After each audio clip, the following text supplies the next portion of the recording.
चलिए शुरू करते हैं बिहार की हर बड़ी और भरोसेमंद खबर सिर्फ 5 मिनट में। जरूरी खबर, आज पटना मेट्रो सेवा रहेगी बंद, मलाही पकड़ी रूट जल्द शुरू पटना।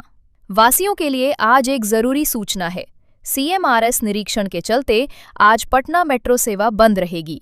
हालांकि मंगलवार से मेट्रो का संचालन फिर से सामान्य हो जाएगा।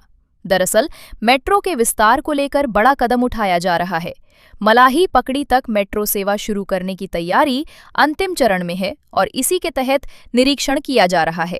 करीब 14,000 करोड़ रुपए की इस परियोजना के तहत शहर में ब्लू लाइन और रेड लाइन पर काम जारी है।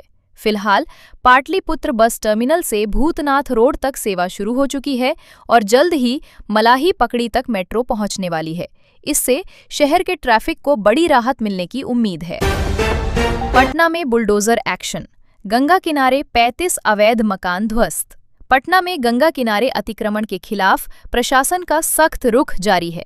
जिला प्रशासन के निर्देश पर चलाए जा रहे अभियान के तहत 35 अवैध पक्के निर्माण को बुलडोजर से ध्वस्त कर दिया गया। ये कार्रवाई सभ्यता द्वार से लेकर कलेक्ट्रेट के पीछे तक के इलाके में की गई। प्रशासन का कहना है कि इन इलाकों को अब ग्रीन जोन के रूप में विकसित किया जाएगा। लगातार 8वें दिन चल रहे इस अभियान से साफ है कि सरकार गंगा किनारे अवैध कब्जों को हटाने के लिए पूरी तरह गंभीर है। तालाबों पर बनी कॉलोनियां, भागलपुर में बढ़ता जल संकट। भागलपुर में तेजी से बढ़ते शहरीकरण का असर अब साफ तौर पर दिखने लगा है। शहर में तालाबों को पाटकर कॉलोनियां बसाने की वजह से भूजल स्तर लगातार नीचे जा रहा है। जहां पहले 30 से 45 फीट की गहराई पर पानी मिल जाता था, वहीं अब सामान्य दिनों में 80 से 100 फीट और गर्मियों में 150 फीट तक पानी नीचे चला गया है। कई इलाकों में तो बोरिंग भी फेल होने लगी है। विशेषज्ञों का मानना है कि अगर यही स्थिति बनी रही तो आने वाले समय में भागलपुर गंभीर जल संकट का सामना कर सकता है। ऐसे में जल स्रोतों को बचाने और संतुलित विकास की दिशा में कदम उठाना बेहद जरूरी हो गया है। अहियापुर गोलीकांड में बड़ा खुलासा, आरोपी की बहन के घर से कारतूस बरामद। मुजफ्फरपुर के अहियापुर गोलीकांड मामले में पुलिस ने जांच तेज करते हुए बड़ी कार्रवाई की है। आरोपी राजीव कुमार की तलाश में की गई छापेमारी के दौरान उसकी बहन के घर से भारी मात्रा में कारतूस और संदिग्ध सामान बरामद हुआ है। ये कार्रवाई अहियापुर थाना क्षेत्र के अयाची ग्राम में की गई, जहां पुलिस को इस तरह की बरामदगी की उम्मीद नहीं थी।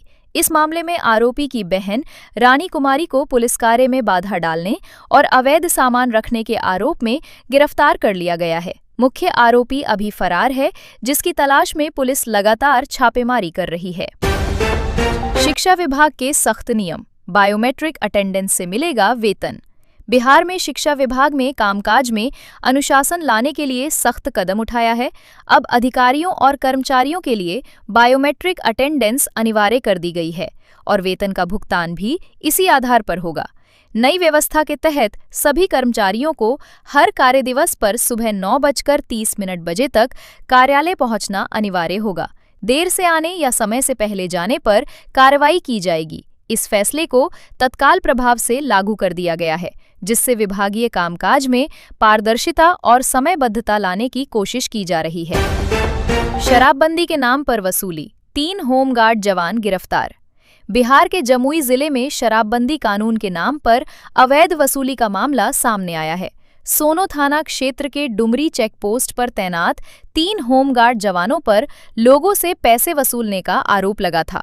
मामले की गंभीरता को देखते हुए पुलिस ने त्वरित कार्रवाई करते हुए तीनों जवानों सूर्यमणि कुमार, नवीन कुमार और आशीष कुमार को गिरफ्तार कर जेल भेज दिया है।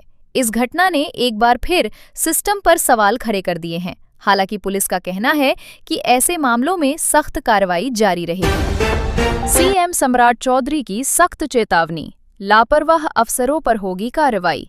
बिहार के मुख्यमंत्री सम्राट चौधरी ने लापरवाह अधिकारियों को कड़ा संदेश दिया है। मुंगेर के बैजलपुर में आयोजित कार्यक्रम के दौरान उन्होंने साफ कहा कि अगर फाइलें रुकीं या काम में लापरवाही हुई तो बख्शा नहीं जाएगा। मुख्यमंत्री ने मन की बात कार्यक्रम में हिस्सा लेने के बाद जनसभा को संबोधित किया और विकास कार्यों को समय पर पूरा करने पर जोर दिया। उन्होंने कहा कि मुख्यमंत्री के रूप में ये जिम्मेदारी उनके लिए एक बड़ी चुनौती है और वे प्रशासन में ढिलाई बिल्कुल बर्दाश्त नहीं करेंगे। इस दौरान उन्होंने ढोल पहाड़ी पर इको टूरिज्म परियोजना का शिलान्यास भी किया और क्षेत्र के विकास को लेकर कई अहम बातें कहीं। पुलिस कस्टडी में युवक की तबीयत बिगड़ी, इलाज जारी। रोहतास जिले में पुलिस कस्टडी के दौरान एक युवक की तबीयत बिगड़ने से हड़कंप मच गया। अपहरण के मामले में गिरफ्तार किए गए आरोपी ने थाने में खुद को नुकसान पहुंचाने की कोशिश की, जिसके बाद उसकी हालत अचानक खराब हो गई। स्थिति गंभीर होते देख पुलिस ने तुरंत उसे सदर अस्पताल के ट्रॉमा सेंटर में भर्ती कराया, जहां उसका इलाज जारी है। पुलिस अधिकारियों का कहना है कि पूरे मामले की निगरानी की जा रही है और युवक की हालत पर नजर रखी जा रही है।